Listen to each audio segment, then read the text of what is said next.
Be sharing with you the inside, yes, inside of my camera bag. So a lot to cover, we have a lot to show today, so come on in.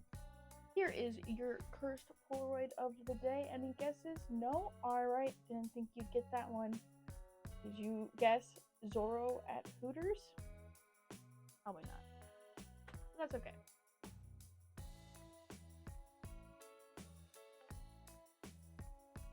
Hello, welcome to the camera bag portion. Alright, today I will be showing you what I normally pack in my camera bag and just kind of like a little camera bag tour. Start with the inside of the camera bag.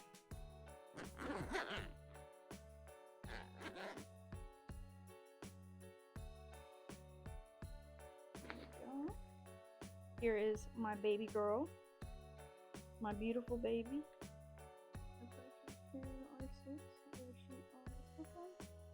Other than, well, obviously this video is on my iPhone.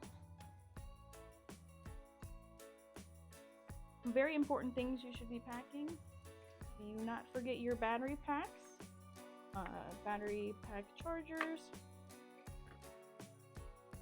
in case of like a pinch, if you need to desperately find a random power source. It's happened to me before. I've had to do that. No shame. I also packed my backup camera. It's my old camera. I was shooting on an 80D. As you can see, I'm a Canon girly. If there's any strange sounds in the background, my cat is going insane, because that is just how it works when I try to film anything in this house. What was that? Alright.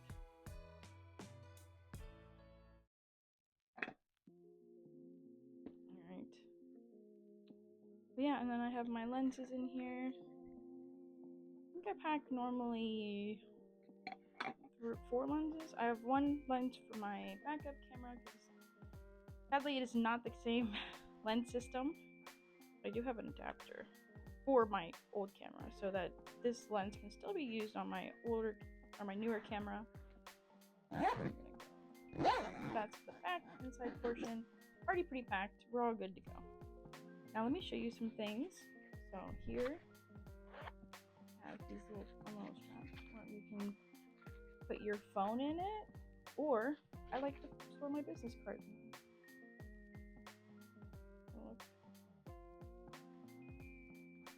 Goes out. There's another side with that has one too as well. Just convenient. You need to store stuff. So I really wanted a camera bag that had this waist strap. A lot of camera bags do not have this, but here you go. We have the chest strap here. There's actually, as you can see, it's a little whistle. So in case you're in danger, this actually camera bag is actually for hiking purposes. So it's got like the rolled thing that you can see here. So like if you really need to extend the camera size or like camera bag size, you can in a pinch. So another fun feature.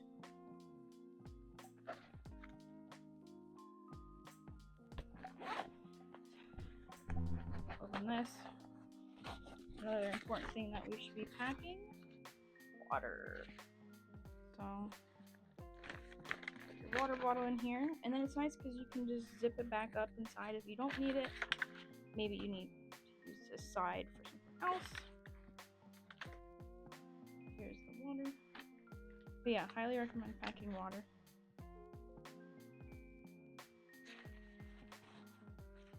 Shove that in there. But while I'm showing you this side, also very convenient. Another thing that's important to pack: your lights. And this camera bag is great because you can just go right here. Tighten.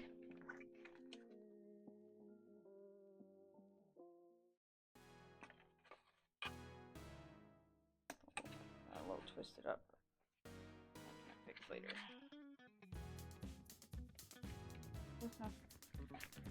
And I've never had one of these fall off my back. Attach some light stands to this too, depending on their size. I've put one like in here. Just tighten it there. Next thing you're really gonna want to pack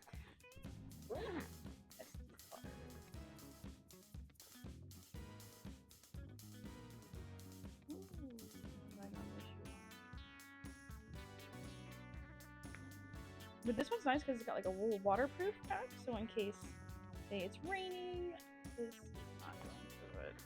Your beautiful SD cards get freaking cooked in the rain. That would be no bueno. I like to bring this little one.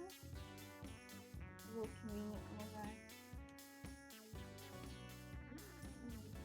Great. And then it also has like yellow to blue, so you can fix it. This is my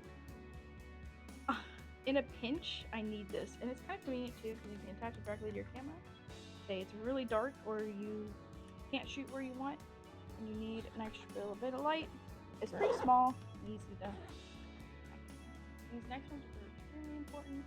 Cosplay photographer, hairbrush, a wig brush specifically. Ensure that it is a wig brush, and then you don't brush this with like normal hair, because the oils in our normal hair can actually get up and mess with the wig styling. You don't want that. Important thing, washi tape. This will save you in a pinch. And then I like to put a few little safety pins inside, so it's quick and I can remember they're all right there. Very important. Next, can't live without them. Another important thing is a charging bank. This can help you out in a pinch, especially if I get so locked in and distracted while I'm doing work and stuff. So it's nice to have this as an emergency. I'm horrible about charging my camera, or not my camera, but my phone, so it saved me multiple times. Obviously very important. Next, round nose. You never know when you might need it.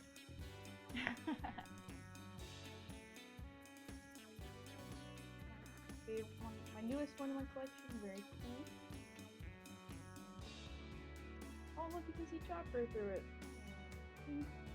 That's so cool, even though he's technically over there. Ooh.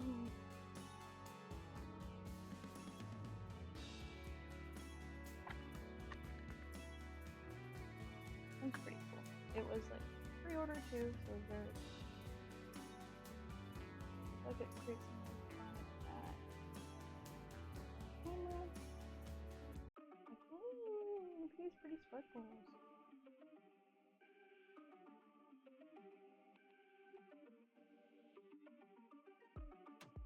Yeah, fun to play with.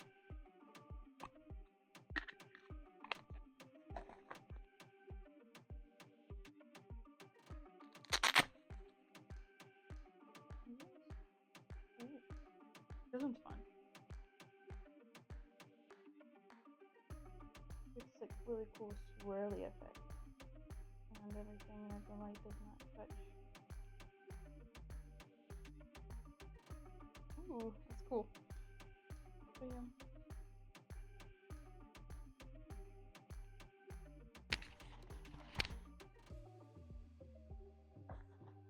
There. Another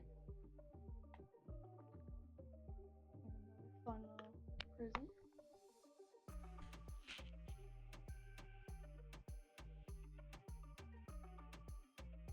Oh, that's cool. I like how it creates like multiple.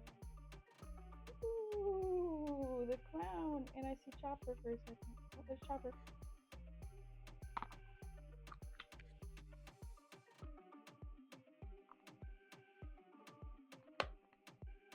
Put him in there, everything. Depending on the weather. The con I'm going to is going to be very cold, so I'm putting gloves in my camera bag so I don't forget. And an umbrella. Which, honestly, I'll probably try it here.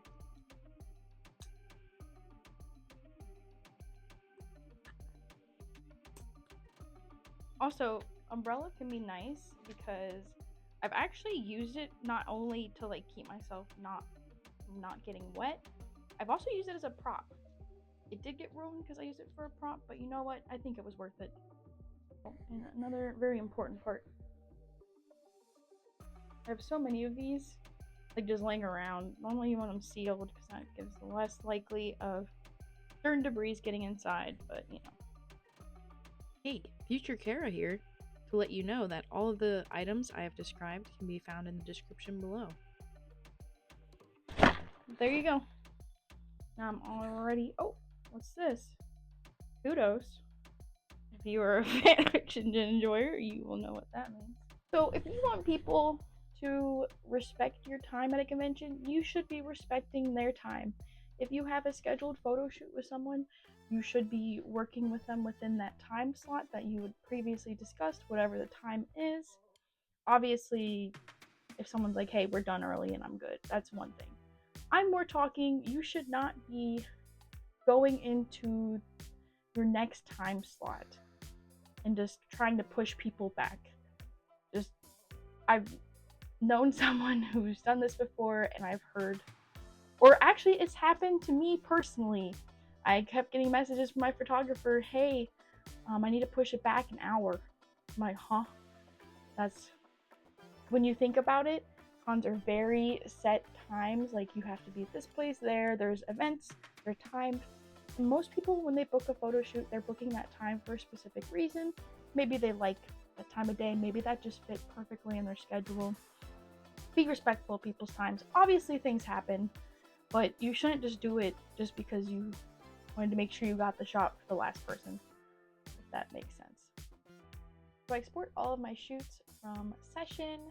You can do this on most booking platforms, or if you're doing it by hand, you probably already have a schedule made. But if not, I export them into Google Sheets, where I will then separate them by day, and I have my schedule actually color-coded for my package type, so I can look very quick at a glance, and I can know, oh, if it's this color, it means they have this package type. And I will also do that sometimes for add-ons. So I have like photo detail packages. I also recently added a video package, so that will be information I need to know. I also have a spot where the locations we're meeting, or where we're planning to shoot, so I know where I need to be and when. Also, don't be like me and make sure you have a break scheduled. I would be really bad early on in my career, and I would try to squeeze as many people in as I can, and sometimes that meant sneaking people into my breaks when I should have been eating. Not good, Kara, not good. I learned though very fast that to be at my top and best shape, to get the best photos, I need to be taking care of myself during the cons. You can also add some events to your schedule as well. There are some cons where I don't really have time to go to events or whatnot because my schedule's packed, but there are some cons where a little more chill, where I might be like, oh, let's check out that panel on that day. It's pretty standard that you reach out to like check in, give them some information on where you're meeting. This can be hard if you have never been to a convention center before. So how do you figure out a spot to meet? I will sometimes go through convention center maps and I'll find a spot. I'll also go through the con map because they will normally have like registration marked important locations, and I will kind of base that off like, okay, this is a pretty popular spot. People had to at least gone to registration, hopefully. If not, then they at least will probably know where it is. So sometimes I'll try to put my meetup spot near where registration is had. It can just depend. If it's a like really popular spot most people can find or easy recognizable, I might set that as a meetup spot. And when I am sending people meetup locations, I like to include a map. I like to include photos of the location if I can. Like if it's a past con, I normally will have documented the spots beforehand. And it can also be really helpful to send a picture of what you look like, because most of the time the cosplayer will be easier for you to find, but I've had a time when I approached not one but two cosplayers who were dressed in the same exact thing. So sometimes it's easy just to be like, hey, and then it was just crazy that there was a duo cosplayer that I saw, literally two of the same exact duo cosplay, same outfits and everything, around the same exact area. So sometimes if you send a photo of you, it can be helpful as well for them. And just I've known in the past people have commented that my hair color makes it easy for them to find me if I'm not in cosplay. Which, if I'm in cosplay, most of them know. or is some sort of clown character normally. Another thing is scouting locations, which is kind of similar to the meetup thing. Scouting locations, normally I try to go to cons a day early before I shoot, just so I can kind of scout out. I might do a few on like Thursday. It just depends on the convention, how big it is. And another secret little trick I've done, if I'm really like racking my brain, what are the spots that people shoot at? I like to watch cosplay music videos and from past years, and you can actually kind of see the layouts of the places. That's a super insider tip. But I'll normally tell them, hey, look for this character. I will be this character that day. I don't always shoot in cosplay, but sometimes I do. One thing to know is no matter how prepared you are or how ready you feel, there will be something that happens. Say your favorite spot to shoot at is suddenly they decided to remodel this right during the convention. Happened to me before. It's unfortunate, but sometimes those times are nice because now you are kind of challenged to find a new spot. So it's just kind of nice to change it up things a little anyways. So just trying to look at the positive of things. I just call it rolling with the punches. You just gotta roll with them, okay? My next event is GalaxyCon Columbus, where I will be filming my second CMV there. You can actually check out my first down here. Or maybe you yourself are curious on getting started with cosplay photography. You can check out my most recent tutorial / guide thing up here. And there's probably some other fun stuff that you can check out over here. But I don't know. Maybe click the subscribe button or the like. Mayhaps.